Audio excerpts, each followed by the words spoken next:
ಭಗವದ್ಜ್ಞಾನವನ್ನು ಸಜ್ಜನರಿಗೆ ಉಣಬಡಿಸುವುದಕ್ಕೋಸ್ಕರ ಶ್ರೀ ಭೂ ದುರ್ಗಾ ಎನ್ನುವ ಲಕ್ಷ್ಮೀ ರೂಪಗಳೇ ಮಧ್ಯದೇಹ ಪಂಥದ ಪತ್ನಿಯಲ್ಲಿ ಸನ್ನಿಹಿತರಾಗಿಟ್ಟುಕೊಂಡು ಈ ದಶಪ್ರಮತಿ ಎನ್ನುವ ಮುಖ್ಯರೂಪವನ್ನು ಹುಟ್ಟಿಸಿದ್ರು ಅಂತ ಹೀಗೆ ಬಳಿಕಾ ಸೂಕ್ತ ವಾಯುದೇವರ 3 ಅವತಾರಗಳನ್ನು ತಿಳಿಸಿ, ಇದು ವಾಯುದೇವರ ಹೇಗೆ ವಾಯುದೇವರು ಜೀವಂತವ ಅಂತ ಒಂದು ಪ್ರಮೇಯ ಇದೆಯೋ, ವಾದಿರಾಜರ ಚರಿತೆಯನ್ನು ನೋಡಿದರೆ ಅವರು ಜೀವಂತವ ಎನ್ನುವುದು ಅತ್ಯಂತ ಸ್ಪಷ್ಟವಾಗಿ ಕಾಣ್ತದೆ. ವಾಯುದೇವರ ಮಹಿಮೆಯಂತೆಯೇ ವಾದಿರಾಜರ ಮಹಿಮೆಯೂ ಸಹ ರುಜುಕ್ತವಾದ ಮಹಿಮೆ ಅಂತ ಅವರ ಗ್ರಂಥಗಳಲ್ಲಿ ನಿರೂಪಿತವಾಗಿದೆ. ವಾಯುರೂಪಿ ಜೀವಂತವ ಅಂತ ಮುಂದೆ ಬಂದಂತಹ ಅನೇಕ ಜ್ಞಾನಿಗಳು, ವೃಂದಾವನಾಚಾರ್ಯರಂತಹ ಜ್ಞಾನಿಗಳು ಅದನ್ನು ಬಹಳ ಸ್ಪಷ್ಟವಾಗಿ ತಿಳಿಸಿಕೊಟ್ಟಿದ್ದಾರೆ. ಒಂದು ಕಾಲದಲ್ಲಿ ಜಂಬುಪಂಡಿ ವಾದಿರಾಜರ ಆಚಾರ್ಯರಂತಹ ಮಹಾಜ್ಞಾನಿಗಳಿಗನ್ನ ಅತ್ಯಂತ ಪ್ರಬಲ ಪ್ರಮೇಯವನ್ನಾಗಿ ನಿರೂಪಣೆ ಮಾಡಿದ ಇತಿಹಾಸ ಇವತ್ತು ನಮ್ಮ ಮುಂದಿದೆ. ಅದರಲ್ಲಿ ವಾಯುದೇವರಂತೆ ವಾದಿರಾಜರು ಜೀವಂತವರು ಎನ್ನುವ ಒಂದು ಪ್ರಮೇಯ ಇದ್ದರೆ, ಹಾಗಾದರೆ ಬಳಿಕಾ ಸೂಕ್ತ ಹೇಗೆ ವಾಯುದೇವರ ಸೂಕ್ತ ವಾದಿರಾಜರ ಅವತಾರಗಳನ್ನು ಹೇಳಬೇಕಾಗಿತ್ತು ಎನ್ನುವ ಒಂದು ಜಿಜ್ಞಾಸೆ ಬಂದರೆ ಅದಕ್ಕೆ ವಾದಿರಾಜರ ದುರ್ಬಲ ಚರಿತಾಮೃತದಲ್ಲಿ ಉತ್ತರ ಇದೆ. ಈ ಗ್ರಂಥ ವಾದಿರಾಜರ ದುರ್ಬಲ ಚರಿತಾಮೃತ ಎನ್ನುವ ಗ್ರಂಥ ಹೇಗೆ ಮಧ್ವವಿಜಯದ ಹಾಗೆ ಶ್ರೀಮದಾಚಾರ್ಯರ ಕಾಲವಾದ ಬಳಿಕ ಹೆಚ್ಚು ಕಮ್ಮಿ ಶ್ರೀಮದಾಚಾರ್ಯರು ಕೊನೆಯ ಅವತಾರ ಸಮಾಪ್ತಿಯ ಹಂತದಲ್ಲಿದ್ದಾಗ ರಚಿತವಾಗಿದೆ ಅಂತ ನಾವು ಹೇಳಬೇಕು. ಅದೇ ರೀತಿ ವಾದಿರಾಜರ ಅವತಾರ ಕಾಲವಾದ ಬಳಿಕ ಸ್ವಲ್ಪ ಸಮಯದಲ್ಲೇನೆ ವಾದಿರಾಜರ ಪ್ರಶಿಷ್ಯರಾದಂಥ ವಿಜಯತೀರ್ಥರು ಬರೆದ ತಮ್ಮ ಶಿಷ್ಯರ ಮೂಲಕ ಬರೆಸಿದ ಗ್ರಂಥ ಇದು. ರಾಮಚಂದ್ರಾಚಾರ್ಯ ಎನ್ನುವ ಜ್ಞಾನಿಗಳು ವೇದತೀರ್ಥರ ಶಿಷ್ಯರಾಗಿದ್ದು, ಅವರು ವಾದಿರಾಜರ ಮಹಿಮೆಯನ್ನ ಗುರುಗಳ ಆಜ್ಞೆಯ ಪ್ರಕಾರ ತಾನು ಬರೆದಿದ್ದೇನೆ ಅಂತ ಅವರು ಉಲ್ಲೇಖ ಇದೆ. ಆ ಕಾಲಕ್ಕೆ ಸರಿಹೊಂದತಕ್ಕಂತಹ ಸುಮಾರು 500 ವರ್ಷಗಳ ಹಿಂದಿನ ಕಾಳಗ್ರಂಥಗಳು ನಮಗೆ ಮಠದಲ್ಲಿ ಉಪಲಬ್ಧ ಇದೆ. ಅಂತಹ ವಾದಿರಾಜರ ದುರ್ಬಲ ಚರಿತಾಮೃತದ 8ನೆಯ ಬಿಂದುವಿನಲ್ಲಿ ಈ ಪ್ರಮೇಯವನ್ನ ಅವರು ತಿಳಿಸಿಕೊಡ್ತಾರೆ. ಅದು ಅವರು ಸ್ವಪೂರ್ವ ಕಲ್ಪಿತವಾದ ಮಾತುಗಳಿಂದಲ್ಲ. ಇತ್ತಂ ಬೃಹನ್ನಾರದೀಯ ಪ್ರಮಾಣ ಅನುಸಾರತಃ ವಾಯುಸೂಕ್ತಕಂ ಲಾಭವ್ಯಸ್ಯ ಅವತಾರಾಣಾಂ ಸ್ವಯಂ ವರ್ಣಯತಿ ಅಂಜಸ ಅಂತ ಅವರು ಒಂದು ಮಾತನ್ನು ಬರೀತಾರೆ. ಬೃಹನ್ನಾರದಿ ಎನ್ನುವ ಒಂದು ಪುರಾಣ ಗ್ರಂಥವನ್ನು ಉಲ್ಲೇಖ ಮಾಡಿ, ಬೃಹನ್ನಾರದಿ ಎನ್ನುವ ಪುರಾಣದಲ್ಲಿ ವಾಯುಸೂಕ್ತ ಅಂದರೆ ಬಳಿಕಾ ಇತ್ಯಾದಿಕಂ ಅಂತೇನು ಬಳಿಕಾ ಆರಂಭವಾಗತಕ್ಕೇನೊಂದು ವಾಯುದೇವರ ಸೂಕ್ತ ಇದೆ. ಇದು ಹೇಗೆ ವಾಯುದೇವರ ಉಪಕಾರಗಳನ್ನು ಉಲ್ಲೇಖ ಮಾಡ್ತದೆ ಅಂತ ತಿಳಿಸಿಕೊಡ್ತಾರೆ. ಇದು ಬೃಹನ್ನಾರದಿಯ ಪುರಾಣ ಇವತ್ತು ನಮಗೆ ಉಪಲಬ್ಧವಾಗಿದ್ದರೂ ಸಹ ಅವರ ಚರಿತಾಮೃತ ಗ್ರಂಥದಲ್ಲಿ ಬೃಹನ್ನಾರದಿಯ ಪುರಾಣದ ಅನೇಕ ಮಾತುಗಳನ್ನು ಅವರು ಉಲ್ಲೇಖ ಮಾಡ್ತಾರೆ. ಅವರು ಕೊಟ್ಟಂತ ಒಂದು 10-15 ಶ್ಲೋಕಗಳಿವೆ, ಅದೆಲ್ಲ ಬೃಹನ್ನಾರದಿಯ ಪುರಾಣದ್ದು ಅಂತ ಅವರು ತಿಳಿಸಿಕೊಡ್ತಾರೆ. ಇದಲ್ಲದೇನೆ ಇತಿ ಋಕ್ ಸಂಹಿತಾ ವಾಕ್ಯ ವಾಯೋ ಸೂಕ್ತಕಂ ಬೃಹದ್ಯಸ್ಯಾವತಾರಾಣಾಂ ವರ್ಣಯತಿ ರೂಪಮಂಜಸ ಅಂತ ಮತ್ತೆ ಪುನಃ ಋಕ್ ಸಂಹಿತಾ ಎನ್ನುವ ಒಂದು ಇನ್ನೊಂದು ಗ್ರಂಥವನ್ನು ಉಲ್ಲೇಖ ಮಾಡಿ, ಇದರಲ್ಲಿಯೂ ಸಹ ಲಾಭವ್ಯರ ವಾದಿರಾಜರ 3 ಅವತಾರಗಳ ವರ್ಣನೆ ಬಂದಿದೆ ಅಂತ ಅವರು ನಿರೂಪಿಸ್ತಾರೆ. ಹಾಗಾಗಿ ವಾಯುಜೀವಂತವನ್ನು ನಾವು ತಿಳಿಸಿಕೊಡುವಾಗ ಹೇಗೆ ಬಳಿಕಾ ಸೂಕ್ತವನ್ನ ಅದೇ ಬಳಿಕಾ ಸೂಕ್ತ ವಾಯುದೇವರಂತೆ ವಾದಿರಾಜರ ಅವತಾರಗಳನ್ನು ಸಹ ತಿಳಿಸಿಕೊಡ್ತಾ ಇದೆ. ಪುರಾಣದಲ್ಲಿ ಅಡಗಿ ಹೋದ ಈ ಪ್ರಮೇಯ ಇವತ್ತು ಚರಿತಾಮೃತ ಗ್ರಂಥದಲ್ಲಿ ದಾಖಲಾಗಿದೆ. ನಾವು ನೋಡುವ ಮನಸ್ಸನ್ನು ಮಾಡಿಲ್ಲ ಅನ್ನೋದು ಮಾತ್ರ ಅತ್ಯಂತ ಸ್ಪಷ್ಟ. ಅದರಲ್ಲಿ ಆ ಬಳಿಕಾ ಸೂಕ್ತ ಕೊಂಡಾಡುವಾಗ ಸಹಸಃ ತದು ಬಲು ದರ್ಶಕಂ ದರ್ಗಃ ಅಂತ ಉಲ್ಲೇಖ ಮಾಡ್ತದೆ. ಸಹಸ ಅಂದರೆ ಯಾರಿಂದಲೂ ಸಹ ಸೋಲಲಾಗದಂತಹ ಸಾಮರ್ಥ್ಯವುಳ್ಳವರು ಸಹಾಯ ಶಬ್ದದಿಂದ ವಂಚರಾಗ್ತಾರೆ. ಅಂದ್ರೆ ಅದು ವಾಯುದೇವರು ಅಂತರ್ಥ. ಸಹಸಃ ವಾಯುದೇವರ ತದು ಆ ಮೂಲ ರೂಪ ಇದೆಯಲ್ಲ, ಅದು ಎಂತಹದ್ದು ಅಂದ್ರೆ ಬಳಿಕಾ ಅಂತ ಹೇಳ್ತಾರೆ. ಅದು ಬಳು, ಅದು ಬದು ಅಷ್ಟೇ ಅಲ್ಲ. ದರ್ಶಕಂ, ದರ್ಶ ಅಂದ್ರೆ ಜ್ಞಾನ, ಜ್ಞಾನದಿಂದ ತ ಅಂದ್ರೆ ವ್ಯಕ್ತವಾದ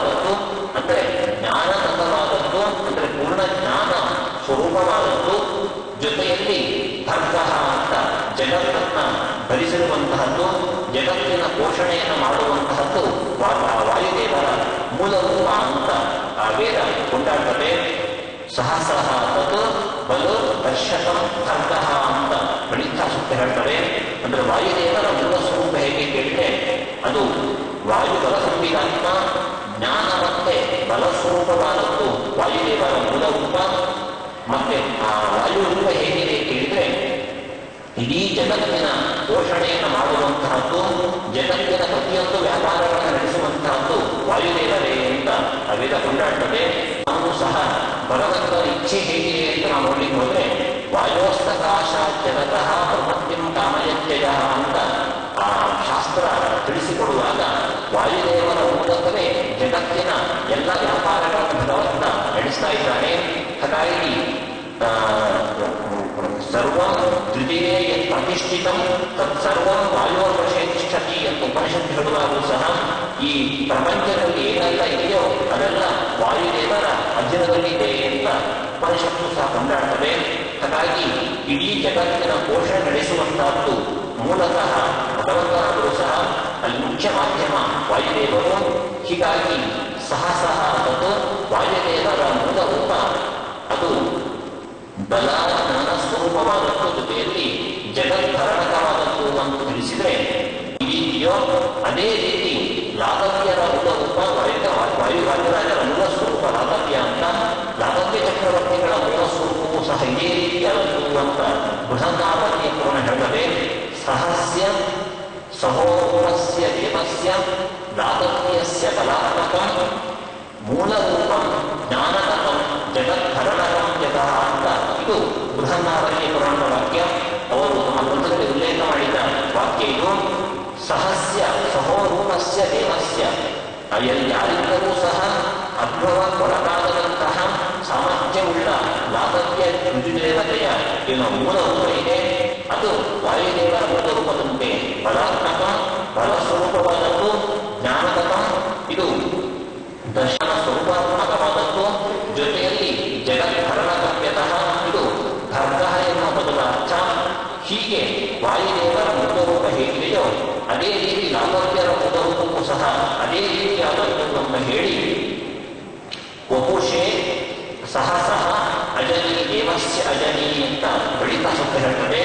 ಇಂತಹ ಮೂಲ ರೂಪ ಇತ್ತ ಅಂದ್ರೆ ಇತ್ತನೇವ ಅಂತ, ಆ ಅಂದ್ರೆ ಏವ ಅಂತ, ಇತ್ತ ಅಂದ್ರೆ ಇತ್ತನೇವ ಅದೇ ರೀತಿಯಾಗಿ ದೇವಸ್ಯ ವಪುಷೇ ಅಧಾಯಿ, ದೇವ ಅಂದ್ರೆ ಸರ್ವಶ್ರೇಷ್ಠಕನಾದ ಭಗವಂತ ಅಂತರ್ಥ. ಭಗವಂತನ ಆಜ್ಞೆಗನುಗುಣವಾಗಿ ಈ ಮೂಲ ರೂಪ ಇತ್ತಮೇವ ಮಹಿತ ಅದೇ ರೀತಿಯಾಗಿ ಹೇಗೆ ಮೂಲ ಸ್ವರೂಪದಲ್ಲಿ ಜ್ಞಾನಬಲ ಸ್ವರೂಪವಾಗಿ ಇದೆಯೋ ಅದೇ ರೀತಿಯ ಅಂದ್ರೆ ವಾಯುದೇವರು ತೋರಿಸಿದ್ದಾರೆ. ಮೂಲ ರೂಪದ ಪೂರ್ಣ ಅಭಿನ್ನವಾದ ಸ್ವರೂಪವನ್ನು ಸಾಮರ್ಥ್ಯವನ್ನು ವಾಯುದೇವರ ಮೂರು ರೂಪ ಅಂತ. ದೇವಸ್ಯ ವಪುಷೇ ಅಂದ್ರೆ ಮೂರು ಅವತಾರಗಳಿಗೋಸ್ಕರ ಮೂಲ ರೂಪ ಪೂರ್ಣ ಪ್ರಮಾಣದಲ್ಲಿ ಅಭಿವ್ಯಕ್ತಗೊಂಡಿದೆ. ಸಾಮಾನ್ಯವಾಗಿ ಶಾಸ್ತ್ರ ಹೇಗೆ ಹೇಳ್ತದೆ ಕೇಳಿದ್ರೆ ಮೂಲ ರೂಪ ಅವತಾರ ರೂಪಕ್ಕೂ ಒಂದೇ ಶಕ್ತಿ. ಮೂಲ ರೂಪದ ಶಕ್ತಿ ಅವತಾರ ರೂಪವನ್ನು ಮಾಡಿದಾಗ ಮೂಲ ರೂಪದಲ್ಲಿ ಎಷ್ಟು ಸಾಮರ್ಥ್ಯಗಳಿರುತ್ತದೋ ಅಷ್ಟೇ ವಿಧವಾದಂತಹ ಸಾಮರ್ಥ್ಯ ಅವತಾರ ರೂಪಗಳಲ್ಲಿ ಇರೋದಿಲ್ಲ ಎನ್ನುವುದು ಶಾಸ್ತ್ರದ ಸಿದ್ಧಾಂತ. ಎಷ್ಟು ಅದರಲ್ಲಿ ಸ್ವಾರಸ್ಯ ಇದೆ ಕೇಳಿದ್ರೆ ರುದ್ರದೇವರ ಅವತಾರ ದೂರ್ವಾಸ ಮೊದಲಾದವರ ಶಕ್ತಿಗಳನ್ನು ನಾವು ನೋಡ್ಲಿಕ್ಕೆ ಹೋದ್ರೆ ರುದ್ರದೇವರಿಗೆ ಅಪಾರವಾದ ಶಕ್ತಿ ಇದೆ. ಸಾಮರ್ಥ್ಯದ ನ್ಯೂನತೆ ಅಲ್ಲಿ ನಮಗೆ ಕಾಣಸಿಗ್ತದೆ. ಎಷ್ಟೋ ಸಲ ಅವತಾರ ರೂಪಗಳಿಗೆ ತಮ್ಮ ಮೂಲ ರೂಪ ಯಾವುದು ಎನ್ನುವ ಪರಿಜ್ಞಾನವೂ ಸಹ ಇರೋದಿಲ್ಲ. ಇಂದ್ರನಿಗೆ ಎಂತ ಒಂದು ಅಜ್ಞಾನ ಹೊಂದಿತ್ತು ಅಂತ ಅದರ ಉಲ್ಲೇಖ ಮಾಡ್ತಾರೆ. ಸಾಕ್ಷಾತ್ತಾಗಿ ಅರ್ಜುನ ಇಂದ್ರನ ಅವತಾರವಾಗಿದ್ರು ಸಹ, ಇಂದ್ರನೇ ಸಾಕ್ಷಾತ್ತಾಗಿ ಕರ್ಕೊಂಡು ಬಂದಿದ್ರು ಸಹ ಅರ್ಜುನನಿಗೆ ತನ್ನ ಸ್ವರೂಪವೇ ಇದ್ದು ತಾನು ಮೂಲ ರೂಪದಲ್ಲಿ ಇಂದ್ರನೇ ಆಗಿದ್ದೆ, ಇಂದ್ರನೇ ಈಗ ಬಂದಿದ್ದಾನೆ ಎನ್ನುವ ಅರಿವು ಅರ್ಜುನನಿಗೆ ಇರೋದಿಲ್ಲ. ಹೀಗಾಗಿ ಹೆಚ್ಚು ಕಮ್ಮಿ ಮೂಲ ರೂಪದಲ್ಲಿ ಅವತಾರ ರೂಪದಲ್ಲಿ ಇರೋದಿಲ್ಲ. ಅದು ಅವತಾರ ರೂಪಕ್ಕೂ ಮೂಲ ರೂಪಕ್ಕೂ ಬಹಳ ಸಾಮಾನ್ಯವಾಗಿ ವ್ಯತ್ಯಾಸ ಕಾಣ್ತದೆ. ಅದರ ವಾಯುದೇವರಿಗೆ ಮಾತ್ರ ಇದಿಲ್ಲ. ಮೂಲ ರೂಪದ ಏನು ಮೂಲ ರೂಪದಲ್ಲಿ ಸಾಮರ್ಥ್ಯ ಶಕ್ತಿಗಳಿವೆಯೋ ಅಷ್ಟೂ ಪ್ರಮಾಣದ ಶಕ್ತಿ ಸಾಮರ್ಥ್ಯಗಳು ಅವತಾರ ರೂಪದಲ್ಲಿಯೂ ಸಹ ಅಭಿವ್ಯಕ್ತವಾಗ್ತವೆ ಎನ್ನುವುದು ವಾಯುದೇವರ ಒಂದು ಅವತಾರದ ವೈಶಿಷ್ಟ್ಯ. ಹಾಗಾಗಿ ಆ ಬಳಿಕ ಸೂಕ್ತ ಹೇಳುವಾಗ ಭಗವಂತನ ಆಜ್ಞೆಯಿಂದ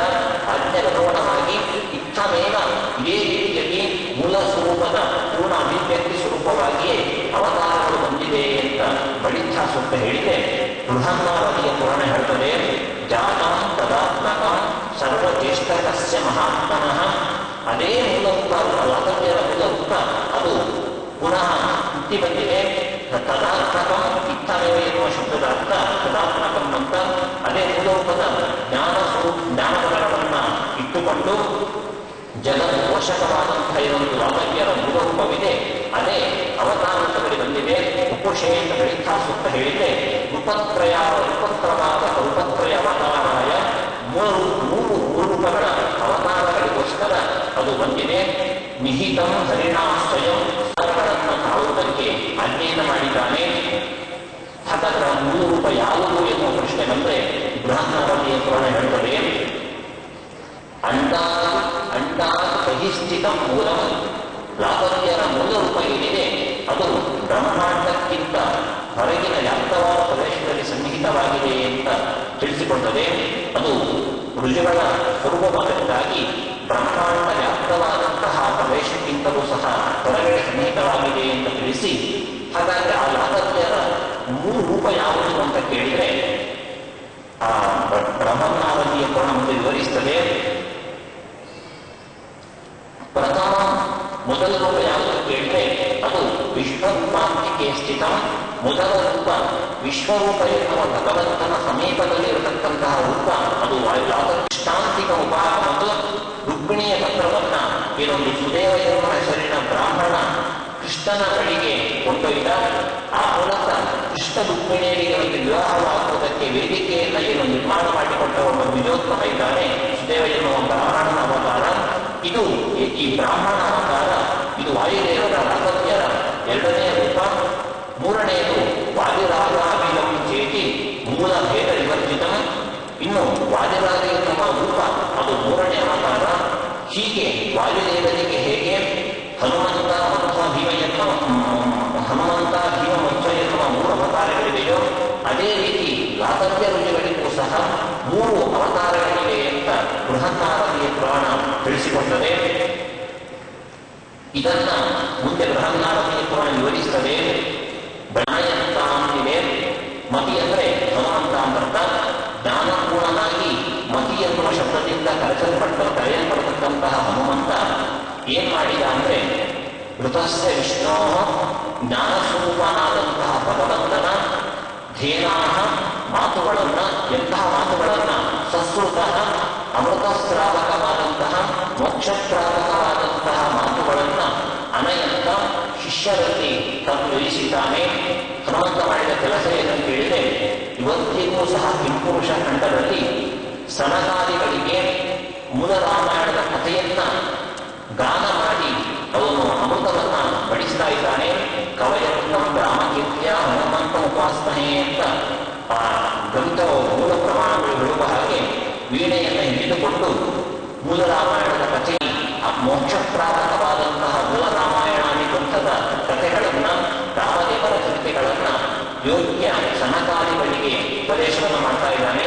ಹಾಗಾಗಿ ಸಂಸ್ಕೃತ ಅಮೃತವನ್ನ ಸವಿಸುವಂತಹ ಮೋಕ್ಷಪ್ರಾಪಕವಾದಂತಹ ಧೇನಾಹ ಮಾತುಗಳನ್ನ ಅನಯಂತ ಸನಕಾದಿ ಶಿಷ್ಯರಲ್ಲಿ ತಿಳಿಸಿಕೊಡುವಂತಹದ್ದು ಅದು ವಾಯುದೇವರ ಮೊದಲ ಅವತಾರದ ಕಾರ್ಯ, ಹನುಮಂತನ ಕಾರ್ಯ.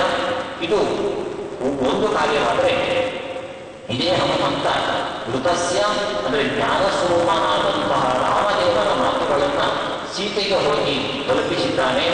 ಹನುಮಂತನ ಅವತಾರ ಮಾಡಿ ಬಂದಾಗ ರಾಮದೇವರ ಯೋಗಕ್ಷೇಮದ ವಿಚಾರಗಳನ್ನ ಲಂಕೆಗೆ ಹೋಗಿ ಸೀತೆಗೆ ಹೇಳಿ ಬಂದದ್ದು ಹನುಮಂತ. ಹಾಗಾಗಿ ಹನುಮಂತ ಮಾಡಿದ ಕಾರ್ಯ ಏನು ಕೇಳಿದರೆ ಅದು ಹನುಮಂತನಾಗಿದ್ದಾಗ ತಲುಪಿಸಿದ್ದು ಅವತಾರವನ್ನು ಒಂದು ರೀತಿಯಲ್ಲಿ ಮನುಷ್ಯರಿಗೆ ಕಾಣದ ಹಾಗೆ ಮಾಡಿಕೊಂಡು ಅದೃಶ್ಯವಾದ ರೂಪದಲ್ಲಿ ಇವತ್ತೂ ಸಹ ಮಾಡತಕ್ಕ ಕಾರ್ಯ ಅದು ಕಿಂಪುರುಷ ಖಂಡದಲ್ಲಿ ಸನಕಾದಿಗಳಿಗೆ ರಾಮದೇವರ ಕಥೆಯನ್ನ ತಿಳಿಸಿಕೊಡುವಂತಹದ್ದು. ಇದು ಋತಸ್ಯ ಸಸ್ಕೃತಃ ಧೇನಾಹ ಅನಯಂತ ಅಂತ ಬಳಿಕ ಸೂಕ್ತ ಹೇಳಿದೆ. ಬೃಹನ್ಮಾರತಿಯ ಪುರಾಣ ಹೇಳ್ತದೆ ಲಾತವ್ಯರ ಮೊದಲ ರೂಪ ಅದು ಏನು ವಿಶ್ವರೂಪ ಎನ್ನುವ ಭಗವಂತನ ಸೇವಕವಾದ ರೂಪವಿದೆ. ಅದು ಇವತ್ತೂ ಸಹ ಅಂತಹ ಒಂದು ಕೆಲಸವನ್ನು ಮಾಡ್ತಾ ಇದೆ. ಋತಸ್ಯ ಧೇನಾಹ ಸಸ್ಕೃತಃ ಅನಯಂತ. ಆ ಲಾತವ್ಯ ಚಕ್ರವರ್ತಿ ಮತಿಗಳ ಮೊದಲ ರೂಪ ಮತಿಶಬ್ದಿತವಾದಂತಹ ಇನ್ನೊಂದು ಮೊದಲ ರೂಪ ಇದೆ. ವಿಶ್ವರೂಪ ಎನ್ನುವ ಭಗವಂತನ ಸೇವಕವಾದ ಮೊದಲ ರೂಪ ಅದು ವಿಶ್ವರೂಪ ಭಗವಂತನ ಸಮೀಪದಲ್ಲಿ ಸನ್ನಿಹಿತವಾಗಿ ಆ ರೂಪ ಆ ಭಗವಂತನ ಸಮೀಪದಲ್ಲಿರತಕ್ಕಂತಹ ಅನೇಕ ದೇವತೆಗಳಿಗೆ, ಇಂದ್ರಾದಿ ದೇವತೆಗಳಿಗೆ ವಿಶೇಷವಾಗಿ ಆಜ್ಞಾಯ ಗಣವನ್ನ, ವೇದದ ಅರ್ಥವನ್ನು ಇವಷ್ಟು ವಿಶೇಷವಾಗಿ ವ್ಯಾಖ್ಯಾನ ಮಾಡಿ ತೋರಿಸ್ತಾ ಇದೆ.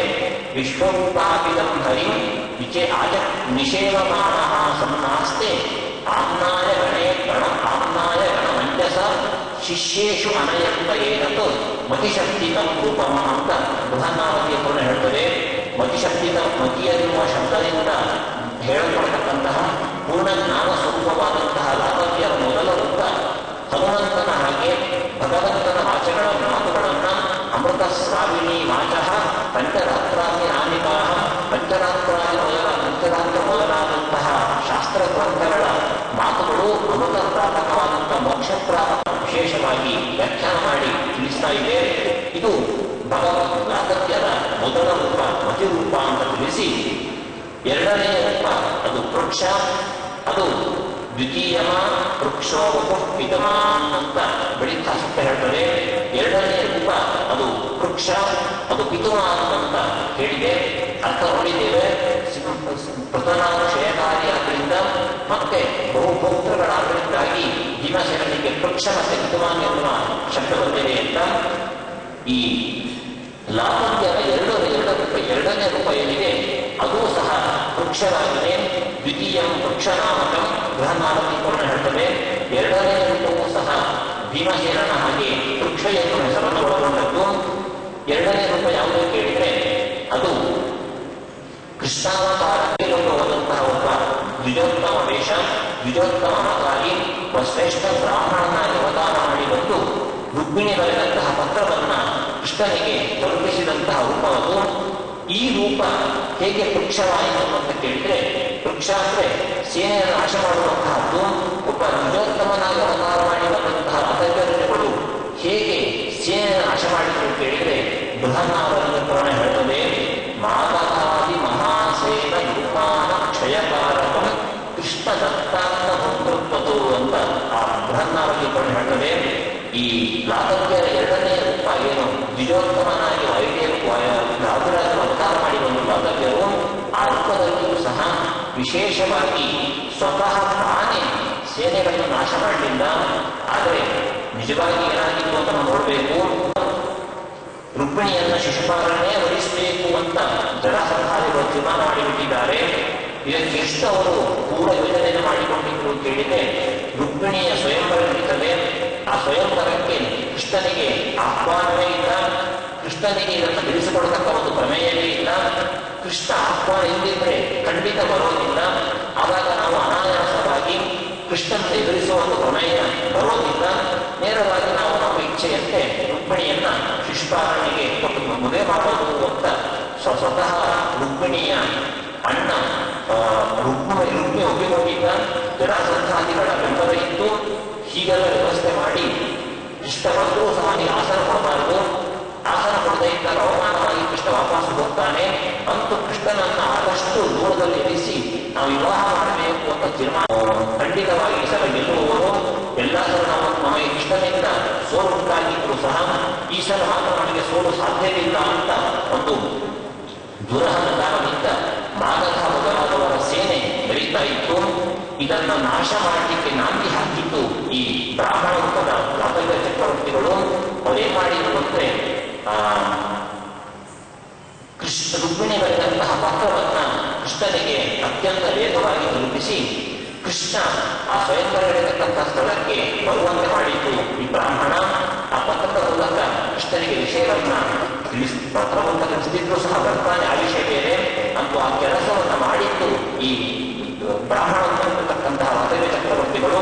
ಹಾಗಾಗಿ ಬ್ರಾಹ್ಮಣ ಪತ್ರವನ್ನು ಕೃಷ್ಣನಿಗೆ ಬ್ರಾಹ್ಮಣ ದೇಶದ ಲಾಭವ್ಯ ಚಕ್ರವರ್ತಿಗಳು ಆ ಮೂಲಕ ಏನು ದೊಡ್ಡ ದುರಭಿಮಾನ ಇತ್ತು, ನಮ್ಮನ್ನ ಈ ಸಲ ಕೃಷ್ಣ ಏನು ಮಾಡಲಿಕ್ಕೆ ಸಾಧ್ಯವಿಲ್ಲ ಅಂತ ಒಂದು ದುರಭಿಮಾನವನ್ನ ಕ್ಷಯ ಮಾಡಲಿಕ್ಕೆ, ನಾಶ ಮಾಡಲಿಕ್ಕೆ ನಾಂದೀಭೂತರಾದವರು, ಕಾರಣವನ್ನು ಹಾಕಿದವರು ಅದು ದ್ವಿಜೋತ್ತಮವಾದ ರೂಪ ಈ ರೂಪ. ಹಾಗಾಗಿ ಮಾಗಧಾದಿ ಮಹಾಸ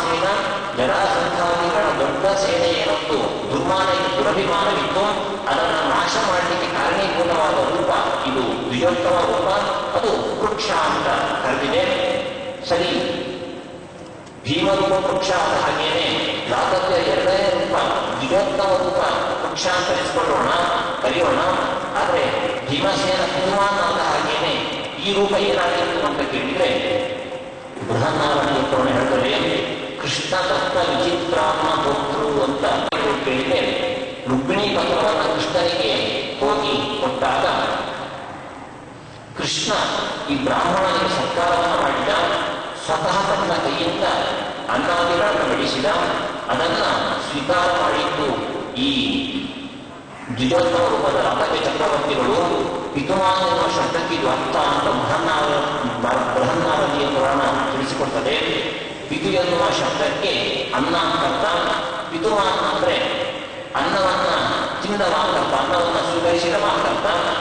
ಭೀಮರೂಪದಲ್ಲಿ ಏನ್ ಮಾಡಿದ ವೈದ್ಯವನ್ನು ಕೇಳಿದ್ರೆ ಅಗಾಧ ಪ್ರಮಾಣದ ಅನ್ನವನ್ನು ಸ್ವೀಕಾರ ಮಾಡಿದ್ರು. ಅದೇ ರೀತಿ ದ್ವಿಜೋತ್ತಮ ರೂಪದಲ್ಲಿ ಲಾತವ್ಯರು ಅಗಾಧ ಪ್ರಮಾಣದ ಅನ್ನವನ್ನು ಸ್ವೀಕಾರ ಮಾಡಿದ್ರು ಅಂತ ಅರ್ಥ ಮಾಡಬಾರ್ದು. ಅದು ಒಂದು ರೀತಿಯಲ್ಲಿ ನಾವು ಗುಣವನ್ನು ಕಲ್ಪಿಸಿದಾಗ್ತದೆ. ಪಿತುಮಾನ್ ಎನ್ನುವ ಶಬ್ದಕ್ಕೆ ಇನ್ನೊಂದು ಅರ್ಥ ಇದೆ, ಏನೊಂದು ಮಧುಪು ಪ್ರತ್ಯಯ ಇದೆ, ಅದು ಪ್ರಭೂತವಾದ ಅರ್ಥವನ್ನು ತಿಳಿಸಿಕೊಡ್ತದೆ. ಜೊತೆಯಲ್ಲಿ ಪ್ರಶಸ್ತವಾದ ಎನ್ನುವ ಅರ್ಥವನ್ನು ಸಹ ತಿಳಿಸಿಕೊಡ್ತದೆ. ಹಾಗಾಗಿ ಜೀವನಿಗೆ ಅನ್ವಯ ಮಾಡುವಾಗ ಪಿತುಮಾನ್ ಎನ್ನುವ ಶಬ್ದಕ್ಕೆ ಅಗಾಧ ಪ್ರಮಾಣದ ಅನ್ನವನ್ನು ತಿದ್ದವ ಅಂತ ಅರ್ಥ ಮಾಡಿದ್ರೆ, ಮಧು ಪ್ರತ್ಯಯಕ್ಕೆ ನಾವು ಅಗಾಧವಾದ ಅರ್ಥವನ್ನು ಮಾಡಿದ್ರೆ, ಈ ರೂಪ ಅನ್ವಯ ಮಾಡುವಾಗ ಪಿತುಮಾನ್ ಎಂಬಲ್ಲಿ ಮಧು ಎನ್ನುವ ಪ್ರತ್ಯಯಕ್ಕೆ ನಾವು ಅರ್ಥ ಮಾಡಬೇಕಾದದ್ದು ಪ್ರಶಸ್ತವಾದ ಅನ್ನವನ್ನು ಉತ್ತಮ ಅಂತ ಅರ್ಥ ಮಾಡಬೇಕು. ಪ್ರಶಸ್ತವಾದ ಅನ್ನವನ್ನು ಹೇಗೆ ದ್ವಿಜೋತ್ತಮ ರೂಪದಲ್ಲಿ ಲಾತವ್ಯರು ಸ್ವೀಕಾರ ಮಾಡಿದ್ರು ಕೇಳಿದ್ರೆ, ಸಾಕ್ಷಾತ್ ಕೃಷ್ಣನೇ ಬಡಿಸಿದಂತಹ ಆಹಾರ ಪದಾರ್ಥಗಳು, ಅದು ಕೃಷ್ಣನ ಕೈಯ ಸ್ಪರ್ಶಕ್ಕೊಳಗಾದದ್ದು. ಅಂತಹ ಅನ್ನವನ್ನ ಸ್ವೀಕಾರ ಮಾಡಿದ ಮೂಲಕ ಪ್ರಶಸ್ತವಾದ ಅನ್ನವನ್ನು ಸ್ವೀಕಾರ ಮಾಡಿದವರಾದ್ದರಿಂದ ಅವರಿಗೆ ಪಿತುಮಾನ್ ಹೆಸರು ಬಂತು ಅಂತ ಬೃಹನ್ನಾರದಿಯ ಪುರಾಣ ವಿವರಿಸುತ್ತದೆ. ಅತ್ಯಂತ ಪ್ರಿಯವಾದಂತಹ ಭೀಮರೂಪ ಇದ್ದ ಹಾಗೆ ಲಾತವ್ಯರ ಎರಡನೇ ರೂಪ ಅದು ದ್ವಿಜೋತ್ತಮ ರೂಪ ಅಂತ ಬೃಹನ್ನಾರದಿಯ ಪುರಾಣ ಹೇಳಿದ್ರೆ, ಪ್ರಕಾಶ ಸಂಹಿತಾದಲ್ಲಿ ಇನ್ನೊಂದು ಮಾತಿದೆ. ಋತುಗಳ ವಿಶೇಷ ಸ್ವರೂಪವನ್ನು ಹೇಳಿರ್ತಕ್ಕಂತಹ ಗ್ರಂಥ ಪ್ರಕಾಶ ಸಂಹಿತ. ಅದನ್ನ ವಾದಿರಾಜ ತ್ರಿಗುಣರತ್ನಮಾಲ ಎನ್ನುವ ಗ್ರಂಥದಲ್ಲಿ ಅವರು ತಿಳಿಸ್ತಾರೆ. ಈ ಲಾತವ್ಯರು ದ್ವಿಜೋತ್ತಮನಾಗಿ ಅವತಾರ ಮಾಡಿ ಬಂದಾಗ ಹೇಗೆ ಭಿಕ್ಷಾಟನೆ ಮಾಡ್ತಾ ಇದ್ರು ಅಂತ ಹೇಳಿದ್ರೆ, ಅವರ ವೈಕ್ಷರ್ಯ ಹೇಗಿತ್ತು ಅನ್ನೋದು ನಾವು ವಿವರಿಸ್ತಾರೆ. ಸಾಕ್ಷಾತ್ ಸ್ಪೃಷ್ಟ ಪೂತತಮಾಂಸದ ವೈಕ್ಷರ್ಯಾಂ ಚರನ್ನಾಸೀತ್ ತತ್ರೇವಾಸೀತ್ ದ್ವಿಜೋತ್ತಮ ಅಂತ ಅವರು ಹೇಳ್ತಾರೆ. ದ್ವಿಜೋತ್ತಮನಾಗಿದ್ದಂಥ ಸಂದರ್ಭದಲ್ಲಿ ಲಾತವ್ಯರು ಆವಾಗ ಭೀಷ್ಮಕ ಪಟ್ಟಣ ಕೊಡ್ತಾ ಇದ್ರಂತೆ. ಅಂತ ರುಕ್ಮಿಣಿ ದೇವಿ ತನ್ನ ಕೈಯಿಂದ ಮುಟ್ಟಿ ಕೊಟ್ಟಂತ ಭಿಕ್ಷೆ ಇದೆ, ಅನ್ನ ಇದೆ, ಅದನ್ನ ಈ ಬ್ರಾಹ್ಮಣ ಸ್ವೀಕಾರ ಮಾಡ್ತಾ ಇದ್ದಂತೆ. ಹಾಗಾಗಿ ಸಾಕ್ಷಾತ್ ರಮಾಕರಾಂಭೋಜ ರಮಾ ಸ್ವರೂಪರಾದಂಥ ರುಕ್ಮಿಣಿ ದೇವಿ ತನ್ನ ಕೈಯಿಂದ ಮುಟ್ಟಿ ಕೊಟ್ಟಂತಹ ಆಹಾರ ಪದಾರ್ಥಗಳನ್ನು ಸ್ವೀಕಾರ ಮಾಡಿದವ ಈ ಬ್ರಾಹ್ಮಣ. ಹಾಗಾಗಿ ಪಿತುಮಾನ್ ಅಂದ್ರೆ ಅತ್ಯಂತ ಪ್ರಶಸ್ತವಾದ, ಅತ್ಯಂತ ನಿಷ್ಕಳಂಕವಾದಂತಹ ಪರಿಶುದ್ಧವಾದಂಥವನ್ನ ಚಿಂತವಾದಂಥ ಈ ಅರ್ಥದಲ್ಲಿ ಎರಡನೆಯ ರೂಪ ಪಿತುಮಾನ್ ಅಂತ ಹೇಳುವುದಕ್ಕೆ ಯಾವ ಕಾರಣವೂ ಇಲ್ಲ. ನಾವು ಒಂದು ಕಡೆ ನೋಡಬೇಕು. ಮೊದಲನೇ ಒಂದು ಕಡೆ ಈ ಅಚ್ಯುತ ಪ್ರಜ್ಞಾಚಾರ್ಯರು ಹೇಗಿದ್ರು ಅಂತ ಕೇಳಿದ್ರೆ, ಅವರು ಅಚ್ಯುತ ಪ್ರಜ್ಞಾಚಾರ್ಯರಾಗಿ ಅವತಾರ ಮಾಡುವುದಕ್ಕಿಂತ ಮೊದಲು ಮಧ್ವರೂಪಗಳಾಗಿ ಅವತಾರ ಅಂತ ಮಧ್ವರಿಗೆ ಉಲ್ಲೇಖ ಮಾಡುತ್ತದೆ. ಆ ಸಂದರ್ಭದಲ್ಲಿ ದ್ರೌಪದಿ ದೇವಿ ಅಡಿಗೆ ಮಾಡ್ತಾ ಇದ್ದಂತೆ. ದ್ರೌಪದಿ ದೇವಿ ಅಡಿಗೆ ಮಾಡಿ ಅವಳಿಗೆ ಬಳಸಿದಂತಹ ಅನ್ನವನ್ನ ಆ ಅಚ್ಯುತ ಪ್ರಜ್ಞರು ಇಂದಿನ ಅವತಾರ ರೂಪದಲ್ಲಿ ಅವರು ಸ್ವೀಕಾರ ಮಾಡ್ತಾ ಇದ್ದಂತೆ. ಪುರಾ ಕೃಷ್ಣಾಕರ ಶುದ್ಧ ಶುದ್ಧಿಮಂ ವನಾಂತ ಭಕ್ತ್ಯ ಗಿರಪಾಂಡವಾಲಯೇ ಅಂತ ಮಧ್ವರಿಗೆ ಹೇಳ್ತದೆ. ಪಾಂಡವರ ಮನೆಯಲ್ಲಿ ವನವಾಸ ಕಾಲಗಳಲ್ಲಿ ವಿಶೇಷವಾಗಿ ಆ ಅಚ್ಯುತ ಪ್ರಜ್ಞರು ಹಿಂದಿನ ರೂಪದಲ್ಲಿ ಹಿಂದಿನ ಅವತಾರ ಕಾಲದಲ್ಲಿ ಅವರು ಇದ್ರು. ಅವರು ಕೃಷ್ಣ ದ್ರೌಪದಿ ಕೊಟ್ಟಂತಹ ಅತ್ಯಂತ ಶುದ್ಧವಾದಂತಹ ಅನ್ನವನ್ನು ಅವರು ಸ್ವೀಕಾರ ಮಾಡ್ತಾ ಇದ್ರು. ಅನ್ನದ ಪ್ರಭಾವದಿಂದಲೇ ಅವರಿಗೆ ಒಂದು ಒಳ್ಳೆಯ ಜನ್ಮ ಬಂತು. ಸಾಕ್ಷಾತ್ತಾಗಿ ಅದೇ ಭೀಮರು ಮಧ್ವರಾಗಿದ್ದಾಗ ಅವರನ್ನು ಸೇವಿಸುವಂತ ಸೌಭಾಗ್ಯ ಬಂತು ಅಂತ ಮಧ್ವರಿಗೆ ಉಲ್ಲೇಖ ಮಾಡ್ತದೆ. ಅಂದ್ರೆ ವಾಯುದೇವರ ಪತ್ನಿ ಯೋಗ್ಯತೆ ಇರಬೇಕು. ಅದೇ ರೀತಿ ಲಾತವ್ಯರ ದ್ವಿತೀಯ ರೂಪಕ್ಕೆ ಸಾಕ್ಷಾತ್ತಾಗಿ ಕೃಷ್ಣ ಕೊಟ್ಟಂತಹ ಅನ್ನವನ್ನು ಸ್ವೀಕಾರ ಮಾಡತಕ್ಕಂತಹ ಒಂದು ಸೌಭಾಗ್ಯ, ಜೊತೆಯಲ್ಲಿ ಭೀಷ್ಮಕರ ಅಂತಃಪುರದಲ್ಲಿ ವಾಸ ಮಾಡಿಕೊಂಡಿದ್ದಾಗ ಸಾಕ್ಷಾತ್ ರಮಾಸ್ವರೂಪವಾದಂತಹ ರುಕ್ಮಿಣಿದೇವಿ ಕೊಟ್ಟಂತಹ ಅನ್ನವನ್ನು ಸ್ವೀಕಾರ ಮಾಡತಕ್ಕಂಥ ಸೌಭಾಗ್ಯ, ಹೀಗಾಗಿ ಪ್ರಶಸ್ತವಾದ ಅನ್ನವುಳ್ಳದ್ದು ಈ ದ್ವಿತೀಯ ರೂಪ ಅಂತ ಬೃಹನ್ನಾವಲಿಯ ಪುರಾಣ ತಿಳಿಸಿ ಮುಂದೆ ಬಳಿಕಾಸುರ ಹೇಳ್ತದೆ, ಆಶಯೇ ನಿತ್ಯ ಸಪ್ತ ಶಿವಾಸು ಆಶಯೇ ಸಪ್ತ ಶಿವಾಸು ಮಾತೃಷು ಅಂತ ಮುಂದಿನ ರೂಪ ಅದು ದಶಪ್ರಾಣಿ ನಾಮಕ ದಶಪ್ರಾಣಿ ಗಣಯಂತಯೋಷಣ ಅಂತ ಬಳಿಕಾಸುರ ಹೇಳ್ತದೆ. ಶ್ರೀಭೂ ದುರ್ಗಾ ರೂಪಗಳು ಲಕ್ಷ್ಮೀದೇವಿಯ 3 ರೂಪಗಳು ಮಧ್ಯದೇಹ ಮಂಡಲ ಪತ್ನಿಯಲ್ಲಿ ಸನ್ನಿಹಿತರಾಗಿದ್ದು ಅದು ಎಂತಹ ರೂಪ ಅಂತ ಕೇಳಿದೆ. ಸಪ್ತ ಶಿವಾಸು ಮಾತೃಷು ನಿತ್ಯಂ ಆಶಯೇ, ಆ ರೂಪ ಹೇಗಿದೆ ಕೇಳಿದೆ. ಸಪ್ತ ಶಿವಗಳಲ್ಲಿ ಶಿವಗಳಂತೆ ಶಾಸ್ತ್ರಾಂತ ಮುಂದೆ ಹೇಳ್ತೇನೆ, 7 ಶಾಸ್ತ್ರ ಗ್ರಂಥಗಳಲ್ಲಿ ನಿತ್ಯವೂ ಸಹ ಸನ್ನಿಹಿತವಾದಂತಹ ರೂಪ ಅಂತ ಅದು ವಿವರಿಸ್ತದೆ. ಅದನ್ನ ಬೃಹನ್ನಾರಣ್ಯ ಪುರಾಣವು ಸಹ ಅದೇ ರೀತಿ ಹೇಳ್ತದೆ. ಋತಾಖ್ಯಾ ಇತಿಹಾಸಾಶ್ಚ ಭಾರತ ಪಂಚರಾತ್ರಕಂ ಪ್ರೋಕ್ತಾಃ ಸಪ್ತ ಶಿವಾಃ ತಾಶ್ಚ ಮಾತರಃ ತಾಸು ಸಂಸ್ಥಿತಂ ತದ್ವಿಚಾರ ಪರಂ ಪ್ರೋಕ್ತಂ ಅಂತ ಬೃಹನ್ನಾರಣ್ಯ ಪುರಾಣ ಹೇಳ್ತದೆ. ಸಪ್ತ ಶಿವ ಅಂದ್ರೆ ಮಂಗಳ ಸ್ವರೂಪವಾದಂತಹ ಶಾಸ್ತ್ರ ಗ್ರಂಥಗಳು ಅಂತರ್ಥ. ಅದು ಒಂದು 7 ಶಾಸ್ತ್ರ ಒಟ್ಟಿಗೆ 7 ಅಂತ ನಿರ್ಣೀತವಾದದ್ದು. 4 ವೇದಗಳು, ಇತಿಹಾಸವಾದಂತಹ ಮಹಾಭಾರತ, ಮತ್ತೆ ಮೂಲ ರಾಮಾಯಣ, ಜೊತೆಯಲ್ಲಿ ಪಂಚಮಂತಹ ಮಹಾಭಾರತ 5ನೆಯದ್ದು, 6ನೆಯದ್ದು ಪಂಚರಾತ್ರ, 7ನೆಯದ್ದು ಮೂಲ ರಾಮಾಯಣ ಅಂತ ಇಷ್ಟಿಟ್ಕೊಂಡ್ರೆ ಪ್ರೋಕ್ತಃ ಸಪ್ತ ಶಿವಾಃ ತಾಶ್ಚ ಮಾತರಃ, ಅವುಗಳನ್ನು ಮಾತೃಗಳು ಅಂತ ಪುರಾಣ ಉಲ್ಲೇಖ ಮಾಡ್ತದೆ. ಅಂದರೆ ಮಾತೆಯಲ್ಲಿ ನಮ್ಮ ಭಗವಂತನನ್ನು ತಿಳಿಸಿಕೊಡುವವುಗಳಾದ್ದರಿಂದ ಅವುಗಳಿಗೆ ಮಾತೃ ಅಂತ ಹೆಸರು. ಅಂತಹ ಮಾತೃ ಎನಿಸಿರತಕ್ಕಂತಹ 7 ಶಾಸ್ತ್ರ ಗ್ರಂಥಗಳಲ್ಲಿ ನಿತ್ಯ ಸನ್ನಿಹಿತವಾದ ರೂಪ ದಶಪ್ರಮಾದಿ ಎನ್ನುವ ಬುದ್ಧ ರೂಪ. ಮಧ್ವಾಚಾರ್ಯರೆಂತವರು ಕೇಳಿದೆ, ಜ್ಞಾನದಲ್ಲಿ ಆಸಕ್ತರಾದವರು ಜ್ಞಾನದೋದ್ರು ಅಂತ ಮಧ್ವರನ್ನ ಕರೀತದೆ. ಬಳಿಕ ಸುತ್ತ ಆ 7 ಶಾಸ್ತ್ರ ಗ್ರಂಥಗಳಲ್ಲಿ ಪೂರ್ಣ ಪ್ರಮಾಣದ ಜ್ಞಾನ ಒಳಗೊಂಡು ಅದರ ಬಗ್ಗೆ ವಿಚಾರ ಮಾಡತಕ್ಕಂಥ ಪರಿಪೂರ್ಣ ಸಾಮರ್ಥ್ಯ ಇರತಕ್ಕವರು ಅದು ಮಧ್ವರೂಪ ದಶಪ್ರಮಾದಿ ರೂಪ ಅಂತ ಬಳಿಕಾಸುತ್ತ ಕೊಂಡಾಡ್ತದೆ.